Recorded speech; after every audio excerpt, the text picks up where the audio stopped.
ಇವತ್ತು ಅಥವಾ ನಾಳೆ ಕಾಂಗ್ರೆಸ್ ಟಿಕೆಟ್ ಬಿಡುಗಡೆಯಾಗುವಂತ ಸಾಧ್ಯತೆ ಇದೆ. ಒಟ್ಟು 17 ಅಭ್ಯರ್ಥಿಗಳನ್ನ ಕಾಂಗ್ರೆಸ್ ಅಂತಿಮಗೊಳಿಸಿದೆ ಅನ್ನುವಂಥ ಮಾಹಿತಿಯೂ ಕೂಡ ಈಗ ಲಭ್ಯ ಆಗ್ತಾ ಇರೋದು. ಇನ್ನೂ ಕೂಡ 4 ಕ್ಷೇತ್ರಕ್ಕೆ ಸಂಬಂಧಿಸಿದಂತೆ ಯಾರನ್ನ ಅಭ್ಯರ್ಥಿಯನ್ನಾಗಿ ಮಾಡಬೇಕು ಅನ್ನೋದರ ಬಗ್ಗೆ ಚರ್ಚೆ ನಡೀತಾ ಇದೆ. ದೆಹಲಿಯಲ್ಲಿ ಈ ಬಗ್ಗೆ ಉಪಮುಖ್ಯಮಂತ್ರಿ ಡಿ.ಕೆ. ಶಿವಕುಮಾರ್ ಮಾಹಿತಿಯನ್ನು ಕೊಟ್ಟಿದ್ದಾರೆ.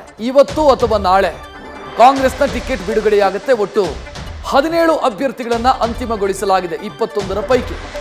ಇನ್ನೂ 4 ಕ್ಷೇತ್ರದ ಬಗ್ಗೆ ಚರ್ಚೆ ನಡೀತಾ ಇದೆ ಅಂತ ಉಪಮುಖ್ಯಮಂತ್ರಿ ಮತ್ತು ಕೆಪಿಸಿಸಿ ಅಧ್ಯಕ್ಷ ಡಿ.ಕೆ. ಶಿವಕುಮಾರ್ ಮಾಹಿತಿ ನೀಡಿದ್ದಾರೆ.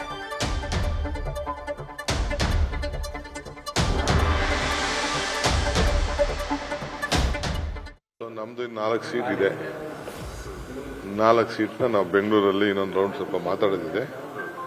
ಮಾತಾಡ್ಬಿಟ್ಟು ನಾವು ಝೂಮಲ್ಲಿ ಅಟೆಂಡ್ ಮಾಡ್ತೀವಿ.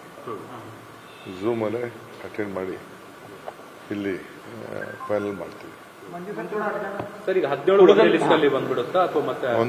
ಒಂದೇ ಲಿಸ್ಟಲ್ಲಿ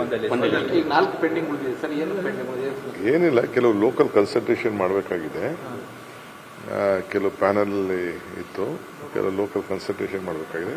ಅವ್ರನ್ನೆಲ್ಲ ನಾಳೆ ಕರೆಸ್ತಾ ಇದ್ದೀವಿ. ಬಹುಶಃ ನಾಳಿದ್ದು ಮೀಟಿಂಗು ಝೂಮಲ್ಲಿ ಆ ಮೆಂಬರ್ಸ್ ಎಲ್ಲ ಇರ್ತಾರೆ. ನಾವು ಅಲ್ಲಿಂದ ನಮ್ಮ ಜನರಲ್ ಸೆಕ್ರೆಟರಿ ಬರ್ತಾರೆ ಬೆಂಗಳೂರಿಗೆ. ಝೂಮಲ್ಲೇ ಮೀಟಿಂಗ್ ಮಾಡ್ತೀವಿ. ನ್ಯೂಸ್ ಫಸ್ಟ್ ನಿರ್ಭೀತಿಯಿಂದ ನಿಮ್ಮ ಪರವಾಗಿ.